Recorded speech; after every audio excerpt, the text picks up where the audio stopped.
Nahoo Tv በዩቲዩብ ቻናል ፕሮግራማችንን ይወዷቸዋልና ላይክ ለማድረግ ጥብቅ ቤተሰባችን ለመሆን ሰብስክራይብ የምትለዋን በተን ለመጫን ጊዜው አሁን ነው። ሰላም ጤና ይስጥልን ውድ የዲፕሎማሲ ሾው ፕሮግራማችን ተከታታዮች ለዛሬው ፕሮግራማችን የመረጥንላችሁ ሀገር ህንድን ሲሆን አሁን የምንገኘው በኢትዮጵያ የህንድ አምባሳደር የሆኑት መኖሪያ ቤት ውስጥ ነው። ህንድ እንደሚታወቀው ረጅም ዘመን ያላት ጥንታዊት ሀገር ናት። ከ2500 ዓመተ ዓለም ጀምሮ ህንዳውያን ጥንታዊ ስልጣኔ እንደነበራቸው ይነገራል። የጥንታዊ ስልጣኔ መቀመጫም ነበረች። ህንድ በቆዳ ስፋቷ በዓለም የ7ኛ ደረጃ ላይ ስትገኝ በህዝብ ብዛቷ ደግሞ 1.2 ቢሊዮን ህዝብ በመያዝ በዓለም ሁለተኛ ደረጃ ላይ ትገኛለች። በጂኦግራፊያዊ አቀማመጧ ደግሞ በደቡባዊ እስያ የምትገኝ ሀገር ናት። ህንድ መጠሪያ ስሟን ያገኘችው ኢንዱስ ከሚባለው ወንዝ ነው። ኢንዲያ የሚለው መጠሪያዋ የኢንዱስ ህዝብ ማለት ይሆናል።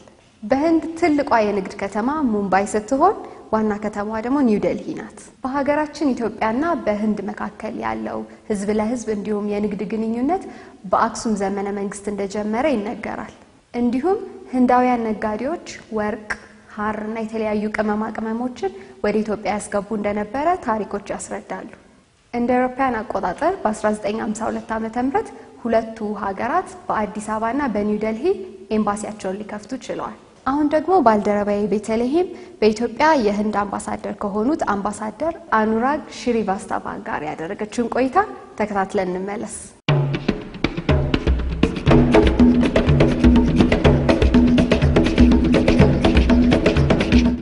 የተከበሩ አምባሳደር ይህንን ቃለት መጠይቅ ለማድረግ ፈቃደኛ ስለሆነ አመሰግናለሁ። እባክዎት ራስዎትን ለተመልካቾቻችን ቢያስተዋውቁልን። አመሰግናለሁ ቤተልሔም። ስሜ አኑራግ ሽሪቫስታቫ ይባላል። በኢትዮጵያና በአፍሪካ ህብረት የህንድ አምባሳደር ነኝ። ወደ ኢትዮጵያ የመጣሁትም እንደ አውሮፓ አቆጣጠር መስከረም 2016 ነው። ለባለፉት 19 ዓመታት በህንድ የውጭ ጉዳይ ሚኒስቴር ውስጥም ሰርቻለሁ። በእነዚህ ዓመታት ስዊዘርላንድና ስሪላንካ ውስጥም በሰብአዊነት መብቶች ላይም በተለያዩ የአምባሳደር ዲፕሎማሲ ስራዎች ላይም ሰርቻለሁ። handling multilateral diplomacy related to human rights, humanitarian affairs, trade issues. በጄኔቭ የሁለትዮሽ የፖለቲካ ግንኙነትና ለንግድ ግንኙነት ላይም የሰራው ሲሆን በስሪላንካ ደግሞ የልማት ትብብርም ስራ ላይም ስሰራ ነበር። ይሄም የመጨረሻ የዲፕሎማቲክ ስራ የነበረ ሲሆን በተጨማሪ በሀገር ውስጥ ደግሞ ለውጭ ጉዳይ ቃል አቀባይ ጽፈት ቤትና በአስተዳደርና በበጀት ስራዎች ላይ ተሳትፌያለሁ።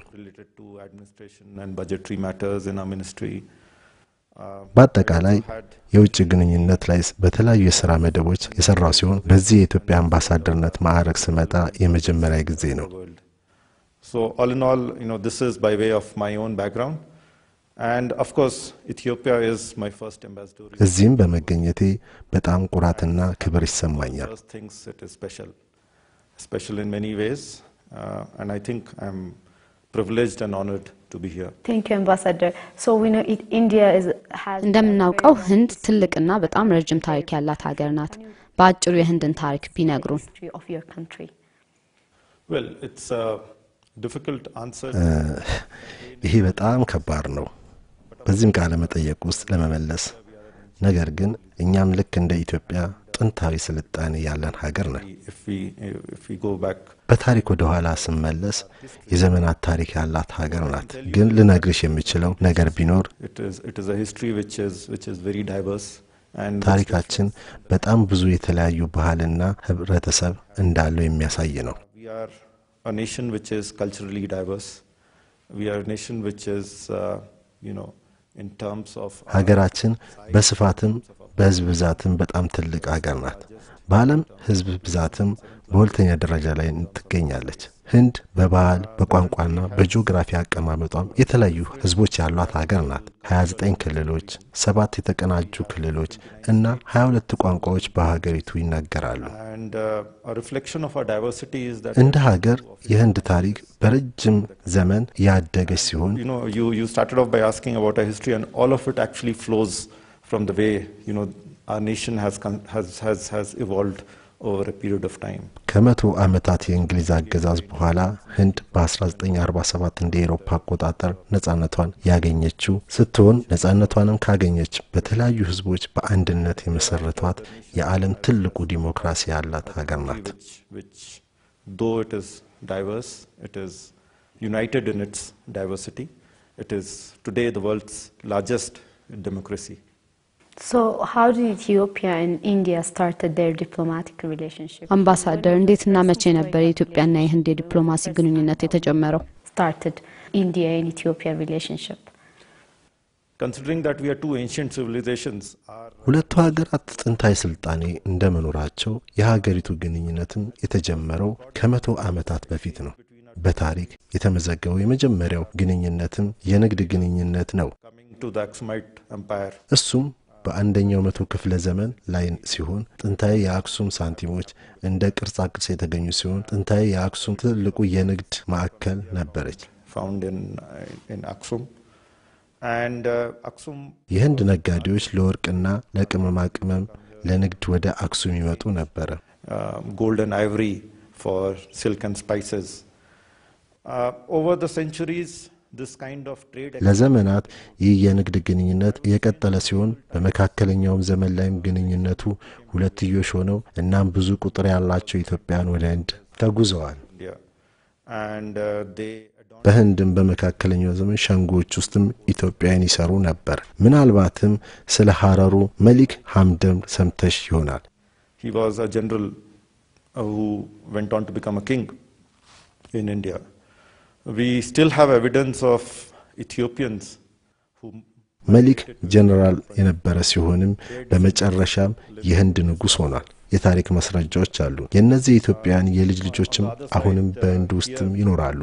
በሌላኛው በኩል ደግሞ እነዚህ ኢትዮጵያን ውስጥ በጎንደር ዘመነ መንግስት ብዙ ህንዳውያን በተለያዩ ቤተ መንግስት ግንባታዎች ላይ ተሳትፈዋል። You know, there are two very interesting things. One, papaya. Papaya was introduced by Indians in Ethiopia.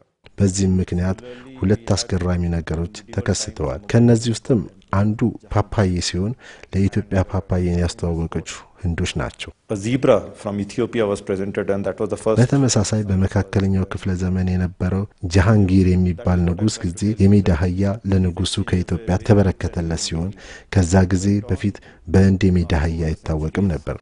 Indian soldiers participated in the liberation of Ethiopia when the British forces. በአጠቃላይ ለነገሽ የምፈልገው የህንድና የኢትዮጵያ ግንኙነት በጣም ብዙና ሰፊ ነው።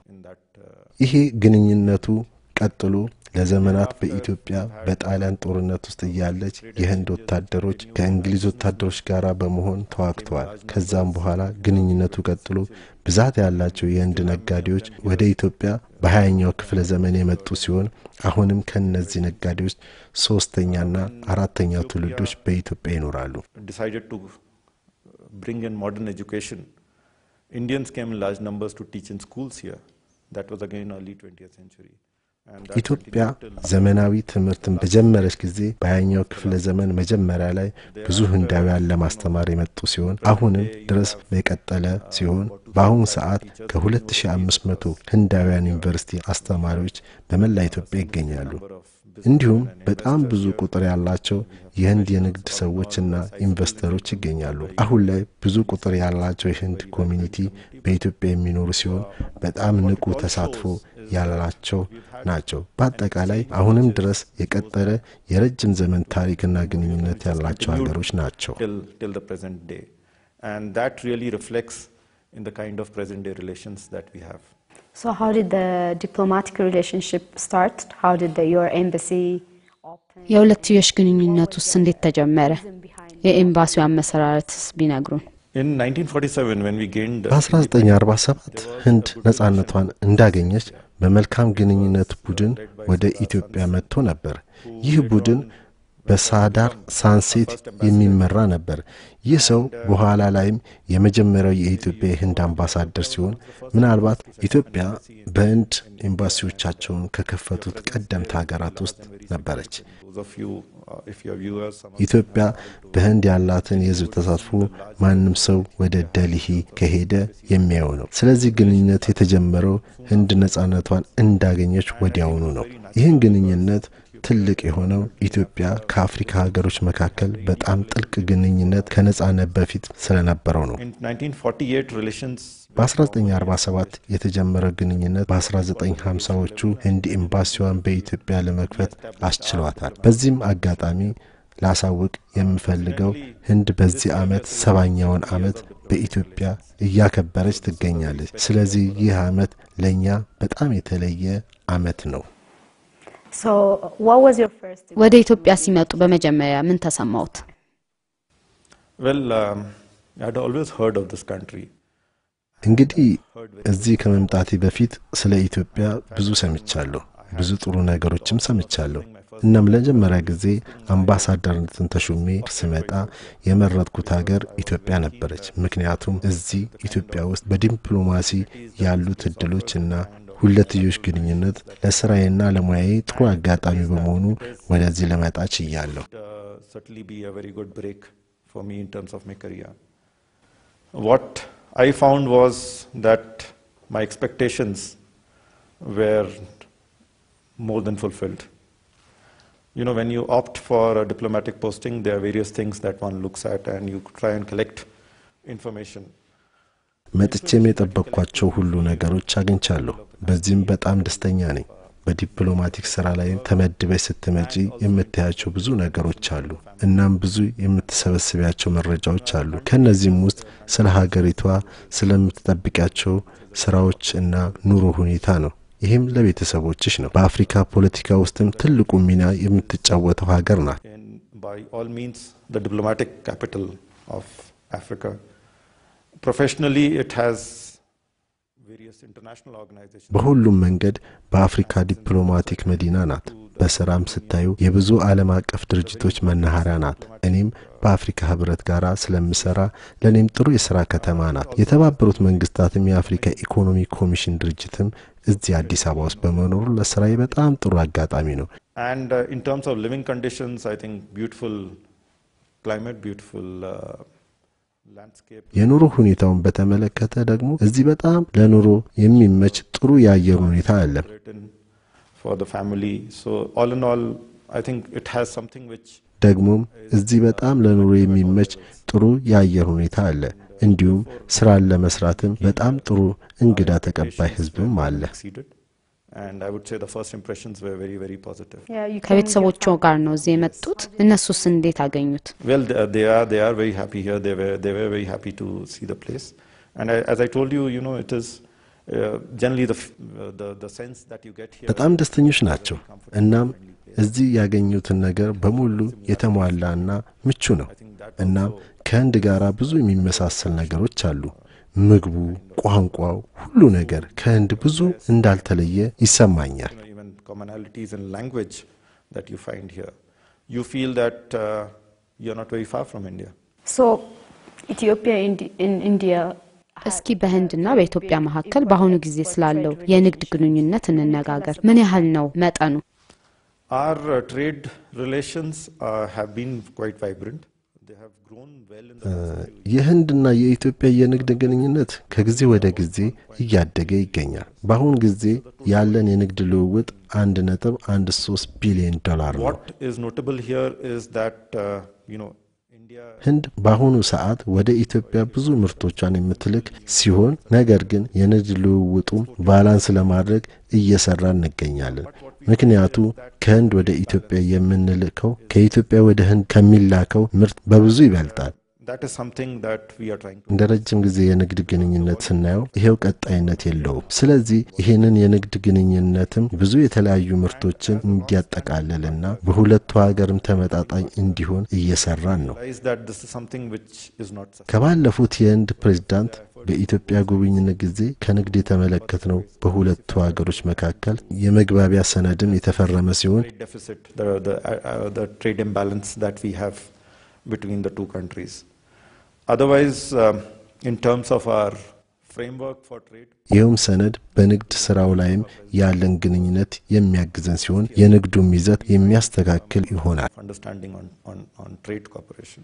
Essentially, this agreement on trade would further help us to address issues that we may have, as well as facilitate greater volumes of trade between the two sides. So we know India is one of the leading. እንደምናውቀው ህንድ በአሁኑ ሰዓት በዓለም ላይ ከሚመሩት ኢኮኖሚ ውስጥ አንዷ ስትሆን ህንድ የብሪክስ ሀገራት አባል ናት። እስኪ ስለነዚህ ሀገራት ቢነግሩን። እንዲሁም ከነዚህም ውስጥ ህንድ የተሻለ ውጤት ያስመዘገበች መሆኑን የተለያዩ ሪፖርቶች ይገልጻሉ። ህንድ ይሄንን ውጤትስ እንዴት እንዳስመዘገበች ቢነግሩን። What I can tell you is that, you know, from where we started to where ልነግርሽ የምችለው ነገር ቢኖር ህንድ ከመነሻው ጀምሮ አሁን እስከ ደረስንባቸው ደረጃ ከነጻነት ጀምሮ 70 ዓመታት ሆኗታል። ቅድም እንደነገርኩሽ በዓለም በህዝብ ብዛት ሁለተኛ ስትሆን በኢኮኖሚ ደግሞ ስድስተኛ ናት። in terms of area. Now, what በስፋት ደግሞ ከዓለም ሰባተኛ ናት። በዚህም ሁኔታ ውስጥ ግልጽ የሆነልን ነገር በህዝብ ብዛት ምክንያት በፍጥነት ለልማት ማደግ እንዳለብን እና ህዝቦቿ የሚፈልገውን እድል መፍጠር መቻል አለብን። and this is very similar to Ethiopia. ልክ እንደ ኢትዮጵያ በጣም ብዙ ወጣት ህዝብ ያላት ናት። ከ50% በላይ የሚሆነው የህንድ ህዝብ ወጣት ነው። Now, these are young. 2/3 የሚሆነው ህዝብ ከ35 ዓመት በታች ነው። እነዚህም ወጣቶች ህልም ያላቸውና የተሻለ ነገር የሚያስቡ ናቸው። የህንድ መንግስትም ይሄ ወጣትና ህዝብም የህንድ ዋና ጥንካሬ እንደሆነና ትልቁ ሀብትና ንብረት መሆኑን በማመን በባለፉት ዓመታት ሀገራችን በመለወጥ ላይ ነበር ትኩረታችን። ግባችንም እንደ አውሮፓ አቆጣጠር በ2022 ነጻነቷን ካገኘች 75 ዓመታት ሲሞላት በወጣቶች ሙያ እና ክህሎት የተገነባች ትልቁን ህንድ መመስረት ነው። Of the young population. So በአብዛኛው የብሪክስ ሀገራት ህንድን ካወዳደረሽ የህዝብ ብዛታችን ከሌሎቹ በጣም የተለየ ነው። mentioned the BRICS. This is where the essential difference is that our demographics is essentially young. ባለፉት ጥቂት ዓመታት ከተሰማራንባቸው መስኮች አንዱ ኢንቨስትመንትና እድገት ላይ የተመረኮዘ ነው። በመጀመሪያ ህንድ ለውጭ ኢንቨስትመንት አጓጊና ምቹ ቦታ ማድረግ ነው። የዓለም ባንክ ሪፖርት እንደሚያሳየው ህንድ በቀላል ንግድ መስራት ከሚያስችላቸው ሀገራት ዝርዝር ላይ በ30 ነጥብ እድገት ማደጓን ነው። በዚህም ዓመት 132ኛ ደረጃ ወደ 100ኛ ደረጃን ይዘናል። ይሄም ማሳካት የቻልነው የንግድ ስራ ሁኔታዎችን በማመቻቸት ላይ ትኩረት አድርገን በመስራታችን ነው። Report on ease of doing business and its ranking. በዚህም ብዙ የውጭ ኢንቨስተሮችን ወይም ባለሀብቶችን ወደ ህንድ በማምጣት ለህዝቡ ወይም ለወጣቱ ስራ መፍጠርና እድገትን ማምጣት እቅድ አለን። በተጨማሪ ህንድ በንግድ ህጓ በጣም አሳታፊ ሲሆን በግብር ፖሊሲያችንም ላይም ማሻሻያ አድርገናል። ከባለፈው ዓመት ሐምሌ ጀምሮ አዲስ የምርትና ግብር አከፋፈል ህግ ያወጣን ሲሆን በተጨማሪም ህንድ የንግድ ህጓን በጣም አሳታፊ ሲሆን በግብርም ፖሊሲያችን ላይም ማሻሻያ አድርገናል። ከባለፈው ዓመት ሐምሌ ጀምሮ አዲስ ምርትና አገልግሎትን ግብር አከፋፈል ህግም ያወጣን ሲሆን በፊት ሁሉም ክልል በተለያዩ ክልሎች አገዛዝና አከፋፈል ስር ነበሩ የሚተዳደሩት። አሁን ግን ሁሉም ክልሎች ምርትና አገልግሎታቸውን ስራ የተሰማራ ሁሉ በአንድ የግብር ስርዓትና አከፋፈል ስር እንዲጠቃለሉ አድርገናል። በ1947 ዓመተ ምህረትም እንደ ሀገር ህንድ ብትወለድም እንደ አውሮፓ አቆጣጠር በ2017 ግን ወደ አንድ የገበያ ስርዓትም ተጠቃለዋል። ህንድ ለውጭ ሀገር ኢንቨስተሮች አጓጊ አድርጓታል። What this goods and services tax has done, it has brought all of them under a single unified tax regime. And we say that we were born as a country in 1947, but in 2017 we have become a single market. በአስተዳደርና በቁጥጥር ዙሪያም ያደረግነው የህግ ለውጦችም ለምሳሌ የግንባታ ፍቃድ ለማግኘት የሚደረገው ፕሮሰስ በጣም ቀላል ሆኗል። አሁን ላይ በህንድ ውስጥም አንድ ድርጅት ለመክፈት አንድ ቀን ብቻ በቂ ነው። እነዚህ ለውጦች በፖሊሲ አሰራርና በአስተዳደር ዙሪያ ነው። ዛሬ ላይ ለውጥ እንድናመጣ ያገዘ በተጨማሪ ዲጂታል አሰራሮችን በባለፉት አመታት የሰጠን ሲሆን አሁን ላይ ይሄ አሰራር ውጤታማ እያደረገን ይገኛል መንግስትም የህዝቡን ስራ እና ችሎታ ለማጎልበትምና ለማጠናከር ህዝቡን ለማብቃት መንግስት የህዝቡንም ስራ እና ችሎታ ህዝቡን የማብቃት ስራ እየሰራ ይገኛል digitization the amount of effort that has gone into creating a digital economy in the last few years has started showing results. What our government believes is that in order to really harness the strength and skill of our people, we need to empower them. We need to empower them by empowering them financially, by empowering them digitally. We have a moniker called JAM, J-A-M.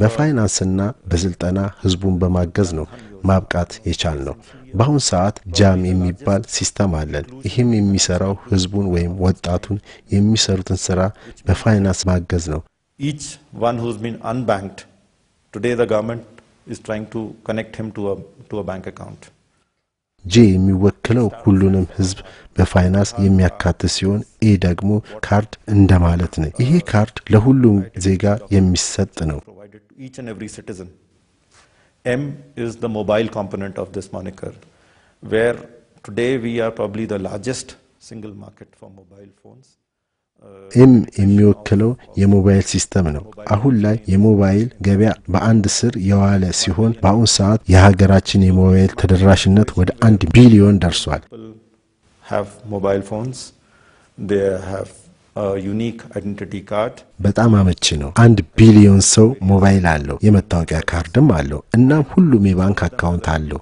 ስለዚህ ሁሉም የመንግስትና በግል ፕሮጀክት ላይ መሳተፍ ይችላል ይሄም ምን ያህል ሰው ማብቃት እንደሚችል አስቢው በስራ እና በሀብት ፈጠራ ላይም ብዙ ለውጦች ይመጣል ስለዚህ በዚህ ከቀጠልን በ2022 አዲስ ህንድን መፍጠር እንችላለን ሶስተኛው የመሰረተ ልማት ግንባታ ነው ምክንያቱም እኛ የኃይል ማመንጫ ወይም አውጪ ሀገር አይደለንም ወደ 70% ነዳጅ ወደ ሀገራችን ከሌሎች ሀገር ነው የምናስገባው ከጥቂት አመታት ወዲህ በሀገራችን የታዳሽ ኃይልን በመጠቀም ላይ ትኩረት አድርገናል ከ30 እስከ 32% ኃይልም የምናመነጨው ከታዳሽ ኃይል ነው we are actually energy starved we import 70% of our oil requirement now in the last few years our focus has gone up in terms of creating capacities for renewable energy in our country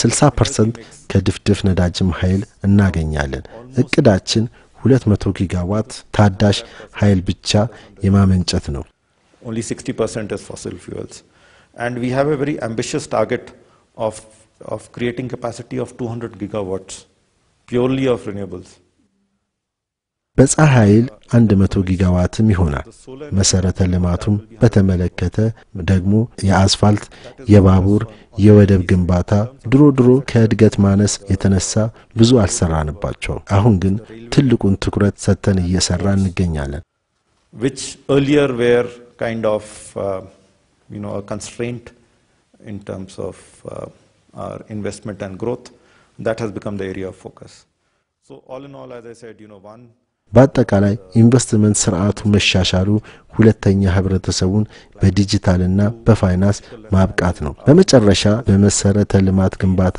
አቅማችንን ማጎልበት መጀመራችን ከእድገታችን ጀርባ ያሉት ምክንያቶች ናቸው and for renewable energy I think all in all this is what is the driving force behind our growth how about agriculture የግብርና ሴክተርስ ራስን በራስ መቻል ደረጃ ላይ ደርሷል good you touched upon that አዎ በጣም ጥሩ ጥያቄ ነው ከ1 ሚሊዮን በላይ ህዝብ መመገብ አስቸጋሪ ነው ከነጻነት በኋላ ህንድ ካስመዘገበችው ግብ ውስጥም አንዱ በምግብ ራስን መቻል ነው post independence is that we have reached a state of self sufficiency we have reached not only self sufficiency we are not only feeding our population we have also become surplus in terms of many of food grains and other things የራስን ህዝብ ከመመገብ ባለፈ ትርፋማ ሆነናል ይሄም ግብ ሲመታ የቻለው ግብርናና መስኖ ላይ በማተኮር ብቻ ሳይሆን በሳይንስና ቴክኖሎጂ ነው።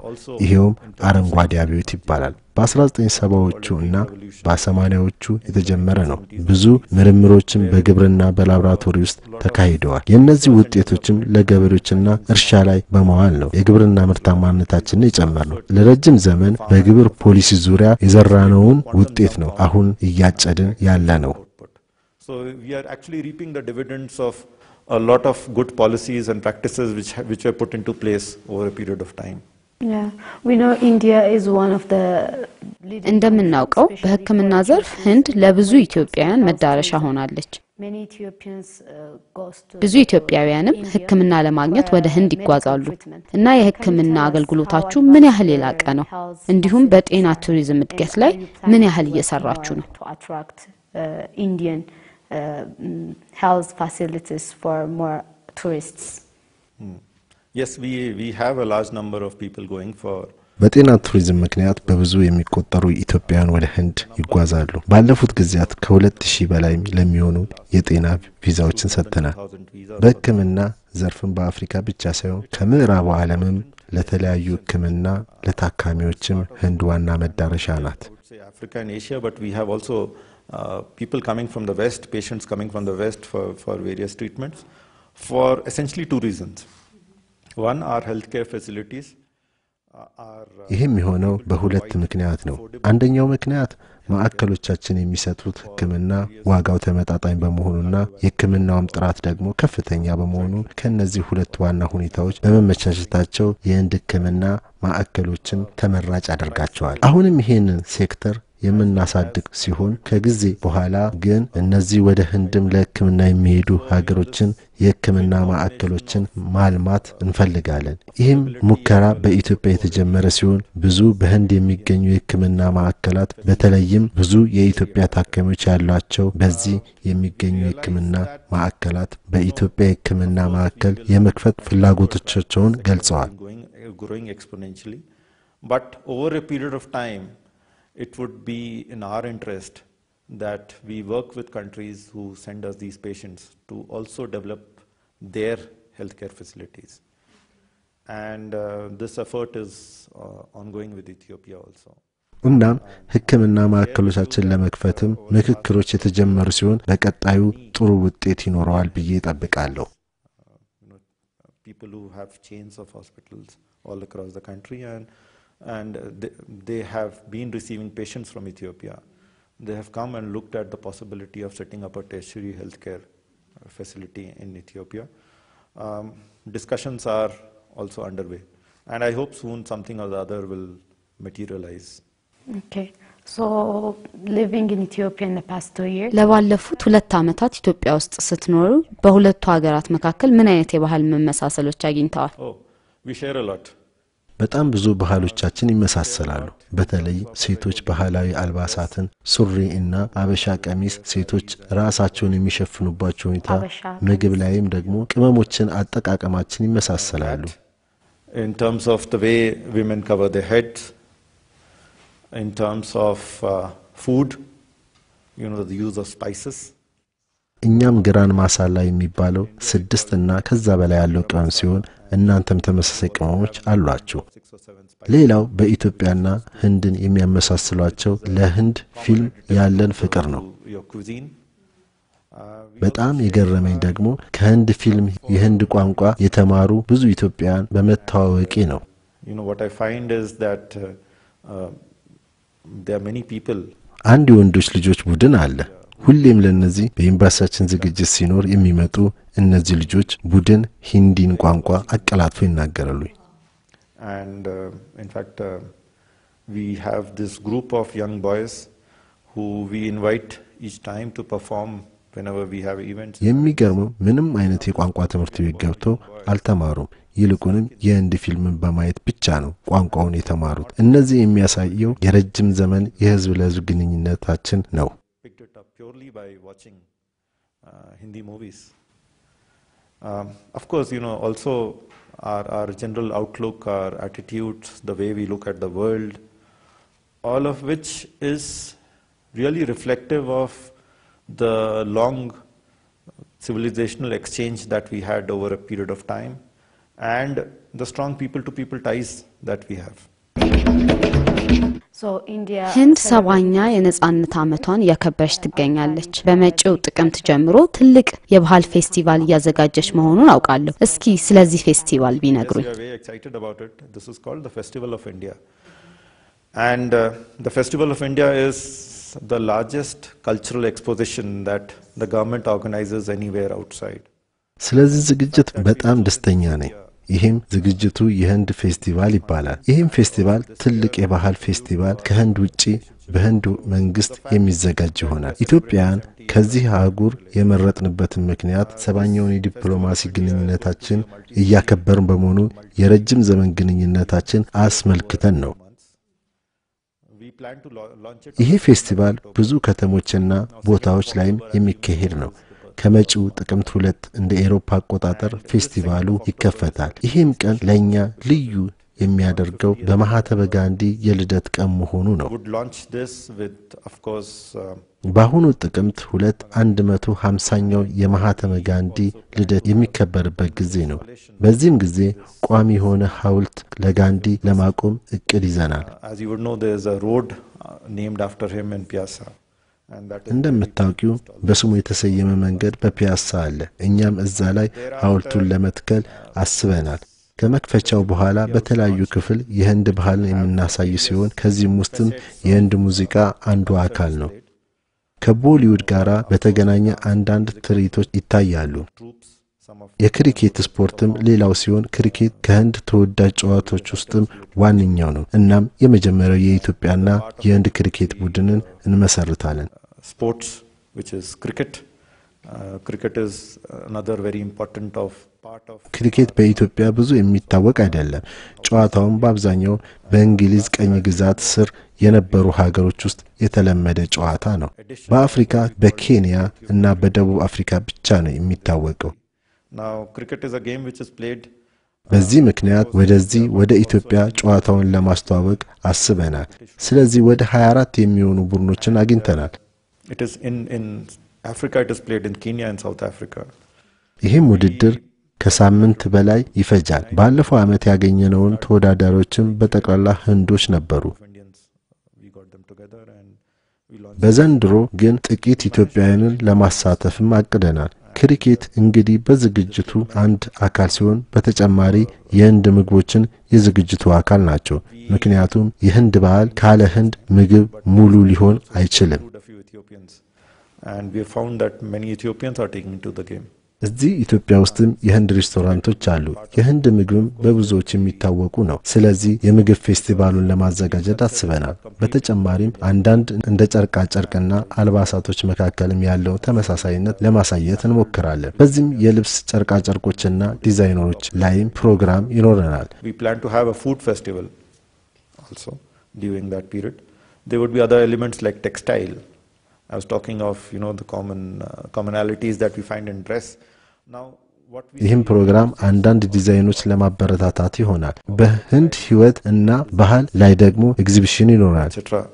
are fairly common between the two countries. So we are trying to encourage some designers to take up fusion concepts.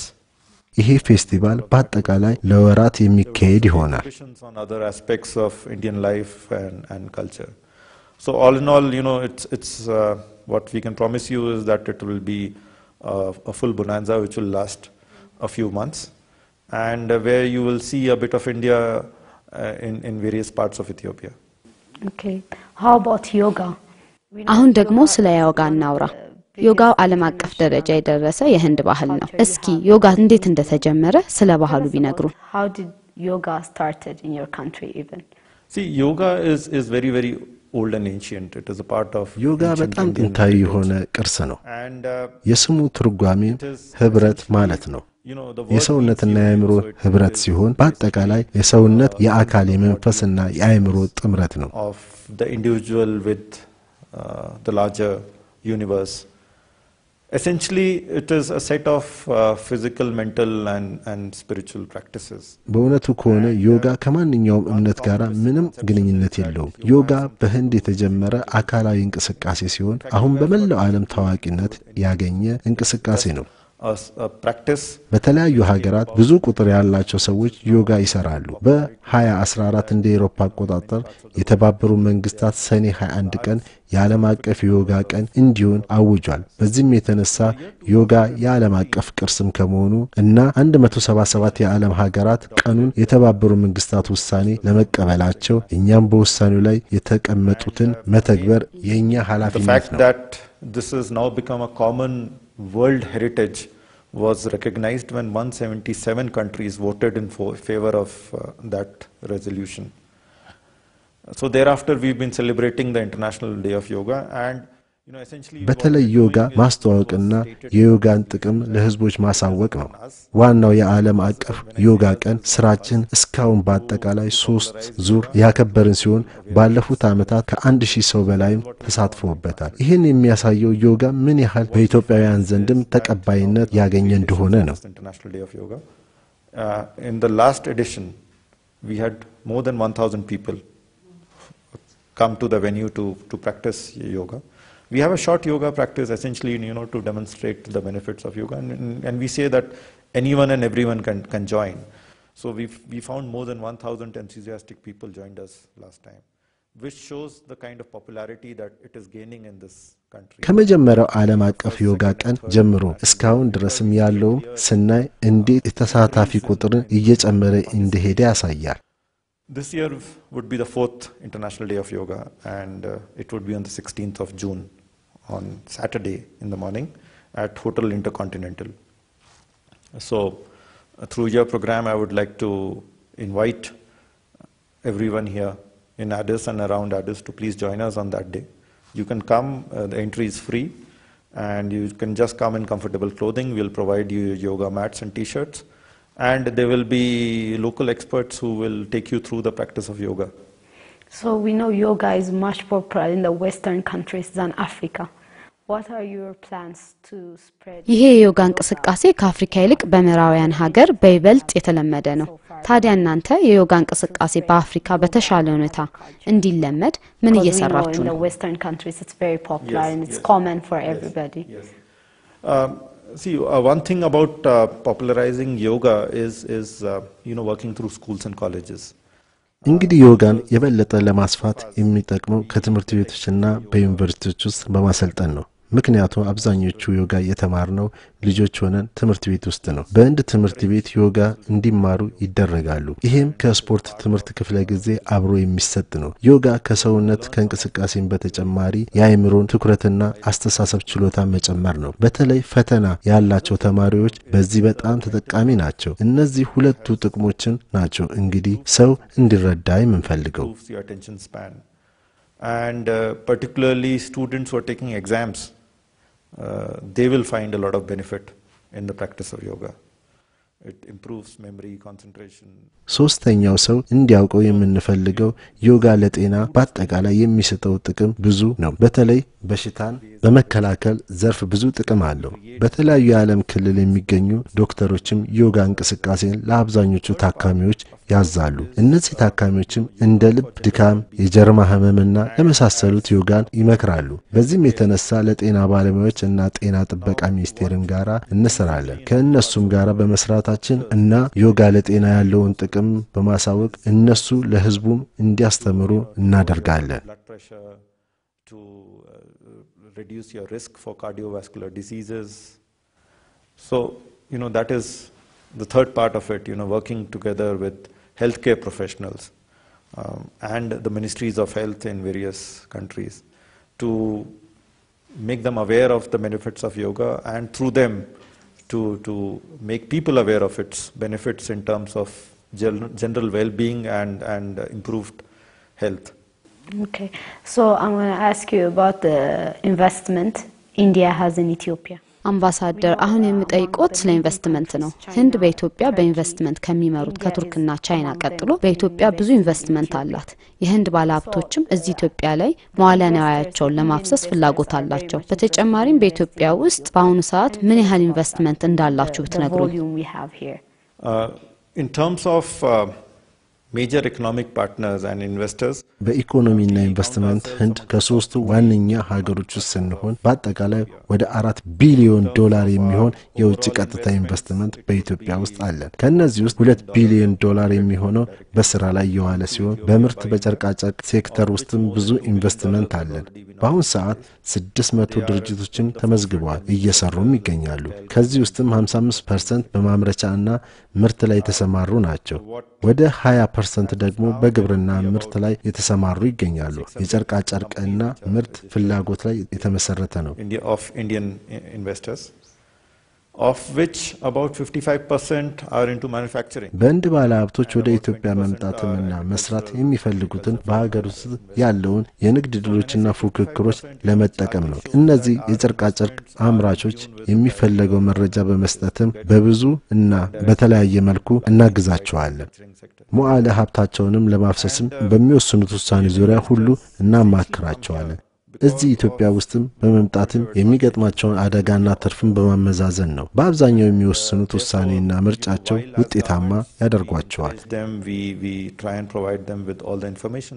አንዳንዴ አስቸጋሪ ሁኔታዎች ይገጥማቸዋል ነገር ግን እነዚህ ችግሮችም በማለፍ ጥሩ እየሰሩ ይገኛሉ ሌሎቹ ባለሀብቶች እዚህ ለመምጣትና ኢንቨስት ለማድረግም ሲፈልጉ የምንነግራቸው ነገር ቢኖር ኢትዮጵያ ብዙ ኢንቨስት የሚደረግባቸው ዘርፎች እንዳሏት ነው have yielded good results they are doing well there are of course challenges in operating እናም በሁለትና በሶስት ምክንያቶች ኢትዮጵያን እንደ አንድ የኢንቨስትመንት መዳረሻ እንዲያውቋት ነው የምንፈልገው አንደኛ ኢትዮጵያ ጂኦግራፊ አቀማመጧ በአፍሪካ ገበያ መግቢያ ናት የሀገራዊና የክልላዊ የገበያ ቀጠና በተጨማሪ ወደፊት ዋና የምርትና የማምረቻዎቹ መቀመጫ መሆኗ ነው many other givens which go into that investment decision Ethiopia has a lot of positives to offer and therefore we continue to encourage our investors to look at ሁለተኛ የሀገር ውስጥ ከፍተኛ ንግድ ያላት ሀገር መሆኗ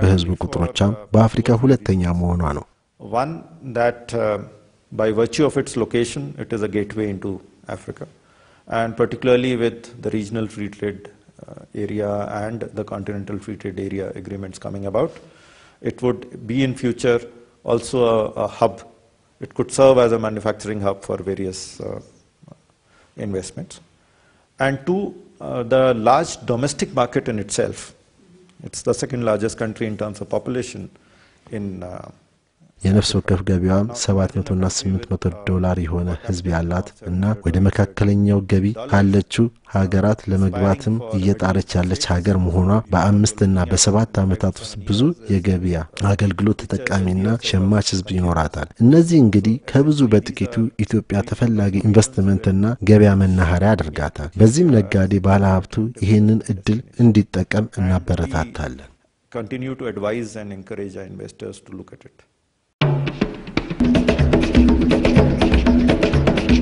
Okay, so how about your ሌላው ለጠይቆት የምፈልገው እንደምናውቀው ህንድ በአለም ትልቁን ቁጥር ዳያስፖራ ያላት ሀገር ናት ከዚህ ኢትዮጵያ ምን ልትማር ትችላለች ህንድስ ከዳያስፖራው ዜጎቿ እንደ ሀገር እንዴት ትጠቀማለች Our diaspora is an asset I think that is as simply put as one can and we continue to see them as not only assets but also an extension of various objectives ዲያስፖራችን ትልቁ የሀገራችን ሀብት ነው ከሀብትም በተጨማሪ የመንግስታችንና የህዝባችን ቅጥያ እንደሆነ ነው የምናስበው እነዚህ ህዝቦች የህንድና የህንድ ህዝብ ተቀጣይ ናቸው we believe that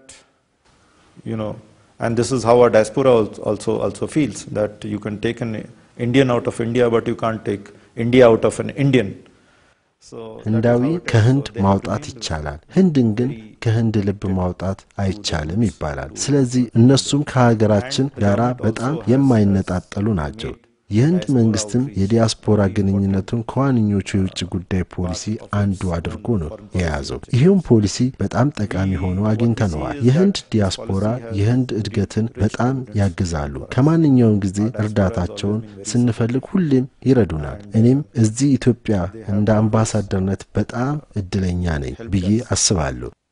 Whenever we've reached out to them. I can also tell you that I feel fortunate in Ethiopia as the ambassador.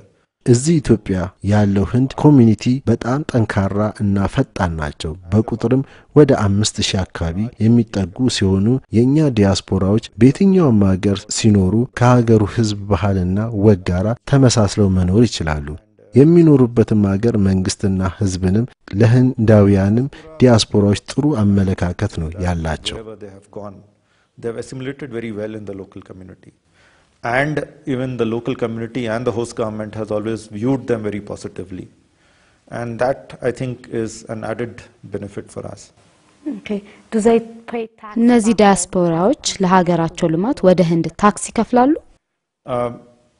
I don't think under our taxation policies we tax our በግብር ህጋችን ግብር እንዲከፍሉ የሚያስገድድ ነገር የለም። ነገር ግን አሁንም ህንዳዊ ናቸው። Indian passports, but they have been given cards by the government which recognize them as overseas citizens of India. አንዳንዶቹ ፓስፖርታቸውን ዜግነትም የቀየሩ ቢኖሩም በመንግስት ግን የሚሰጣቸው መታወቂያ አለ።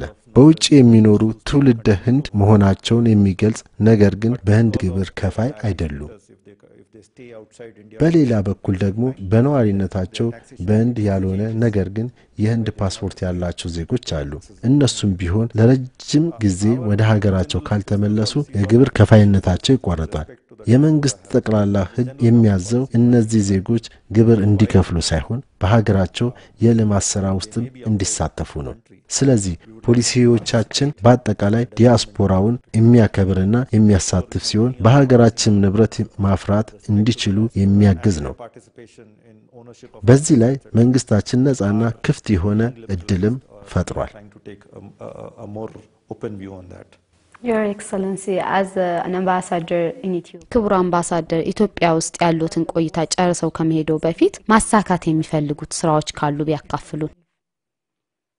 Well, that's again, a very good question.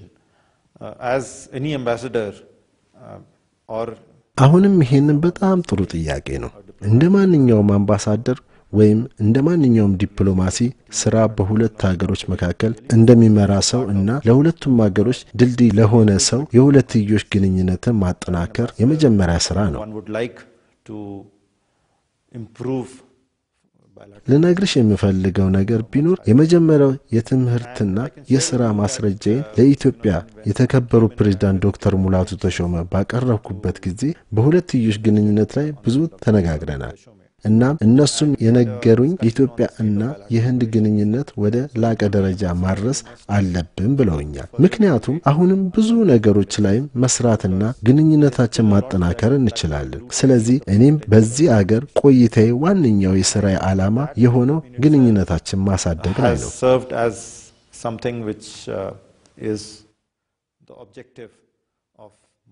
በፖለቲካው ዙሪያ የረጅም ጊዜ ወዳጅነት ያለም ቢሆንም ለረጅም ጊዜ በባለስልጣናት ወይም በመሪዎች እርስ በርስ የመጎብኘትና የመገናኘት እድል አላገኙም ነበር። ነገር ግን ከጥቂት ጊዜያት በፊትም በዚህ ዙሪያ ጠንክረን በመስራት የህንድ ፕሬዝዳንት ወደ ኢትዮጵያ መጥተው ነበር። ይሄው ጉብኝት በጣም ትልቅ ዋጋ ነበረው። ምክንያቱም በስልጣን ላይ ያለ ፕሬዝዳንት ሲመጣ ለመጀመሪያ ጊዜ ነበር። እናም ኢትዮጵያን ከጎበኛቸው የመጀመሪያ ሀገራት ነበረች። ይሄም ከ45 ዓመት በኋላ ለመጀመሪያ ጊዜ ነው የህንድ ፕሬዝዳንት ወደ ኢትዮጵያ የመጣው። እኔም ይሄንን ጉብኝት በማዘጋጀት እድለኛ ነኝ ማለት እችላለሁ። በተጨማሪም ጆይንት ኮሚሽን ሜካኒዝምን ከ8 ዓመት በኋላ ባለፈው ዓመት በተደረገ ስብሰባ ላይ አጽድቀናል። በጊዜው የኢትዮጵያ የውጭ ጉዳይ ሚኒስትር ዶክተር ወርቅነህ ገበየሁ ወደ ህንድ ተጉዘው የቀድሞ አቻቸው ጋር ተወያይተዋል።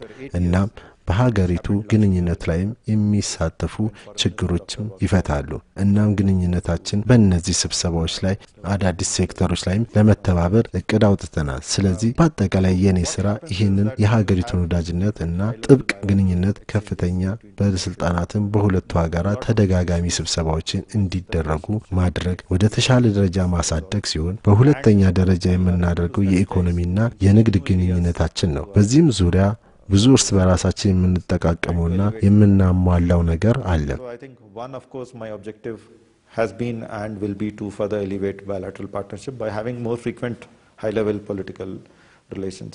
Two, what we see is that the mainstay of our relationship is really our economic and commercial partnership. ከነዚህ ውስጥም እንደ ምሳሌ ማነሳው ግብርናና ምግብን በተመለከተ ነው አንደኛው ኢትዮጵያ በጣም ብዙ የእርሻ ያልዋለ ለም መሬት አላት እኛ ደግሞ የዘይት እህሎችና ጥራጥሬዎችም እንፈልጋለን ስለዚህ በዚህ ዙሪያ አብረን መስራት እንችላለን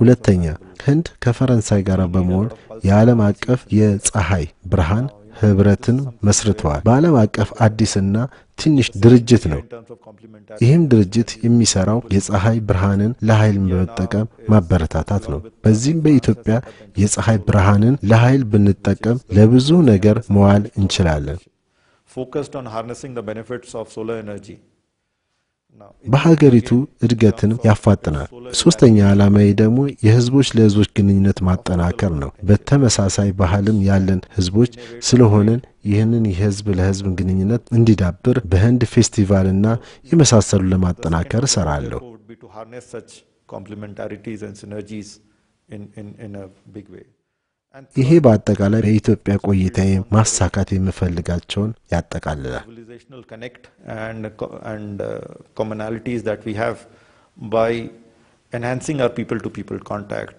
and events like the Festival of India and others are an effort in this direction so therefore this probably sums up my own intentions desires and objectives of my tenure So when you say people to people, one of the የህዝብ ለህዝብ ግንኙነት ሲያነሱ ትምህርት አንዱ ህዝብን ከህዝብ የሚያገናኝ ነገር ነው ለባለፉት ረጅም ዘመናት ብዙ ኢትዮጵያውያን ተማሪዎች ወደ ህንድ ሄደው የከፍተኛ ትምህርት ስኮላርሺፕ ወይም የነጻ ትምህርት ያገኛሉ አሁንስ ኤምባሲው በዚህ ዙሪያ ምን እየሰራ ይገኛል What is your embassy doing right now when it comes to education In terms of education you have rightly brought us to this subject because I feel that this has been a traditional area of cooperation ትምህርትን በተመለከተ እንደተናገርሽው ነው እናም በሁለቱ ሀገራት መካከል የቆየ የትብብር ዘርፎች ነው ሁሌም ቢሆን ኢትዮጵያ ህንድን የምታይበት አንቺ ማለትም በአጠቃላይ ሀገርሽ ማለቴ ነው ህንድን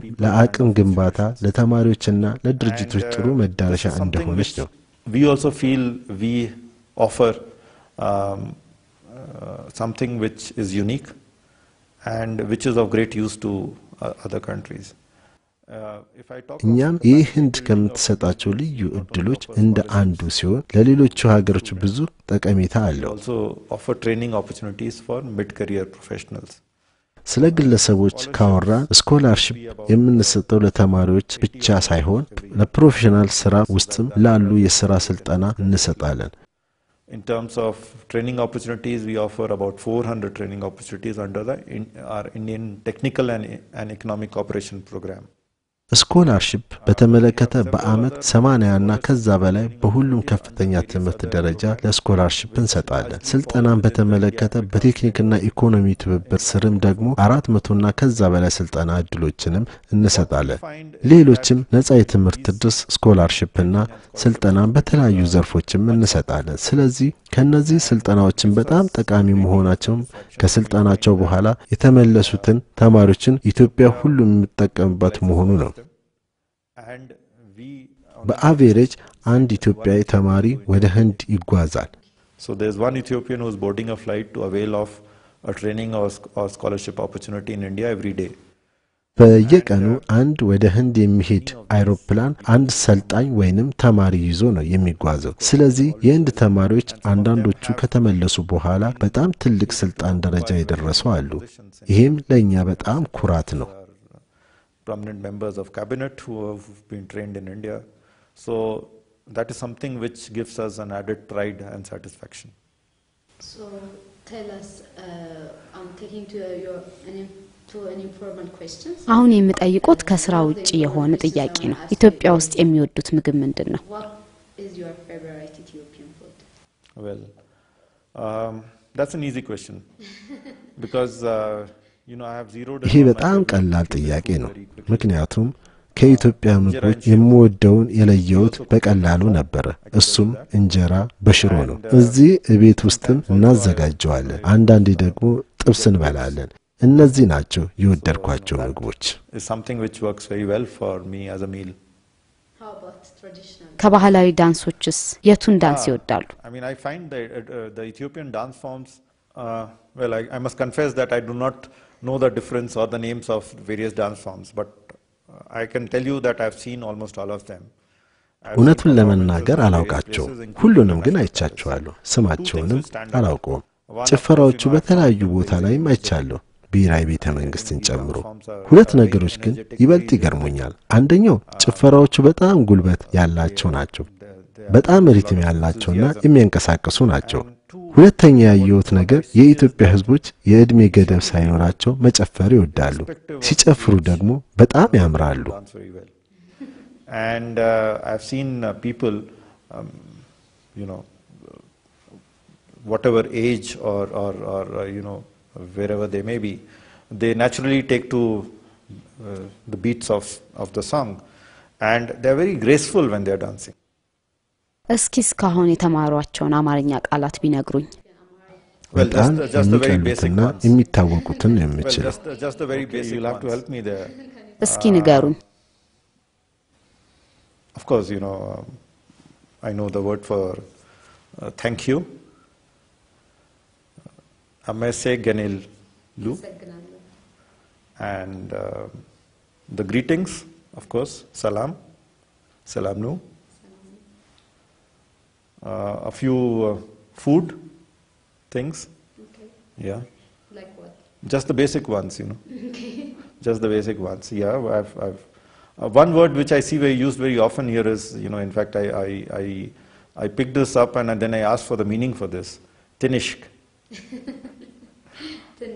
yeah it's used very often and a lot of people use it የሚወዱትና ተመልካቾቻችንን የሚጋብዙት የኢትዮጵያ ሙዚቃ ካለ Ethiopian music of course I do not remember the name or the description of it but I can certainly pass it on to you Okay. yeah I'll do that Okay. I'll do that and maybe you can include it The name of the singer. I'm not very sure of the name of the singer Okay. but I'll pass this on to you No problem. አምባሳደር ይህን ቃለ መጠይቅ ለማድረግ ፈቃደኛ ስለሆኑና ስለነበረን ቆይታ በጣም አመሰግናለሁ thank you Bethlehem I certainly አመሰግናለሁ enjoyed it. ቤቲ Thank you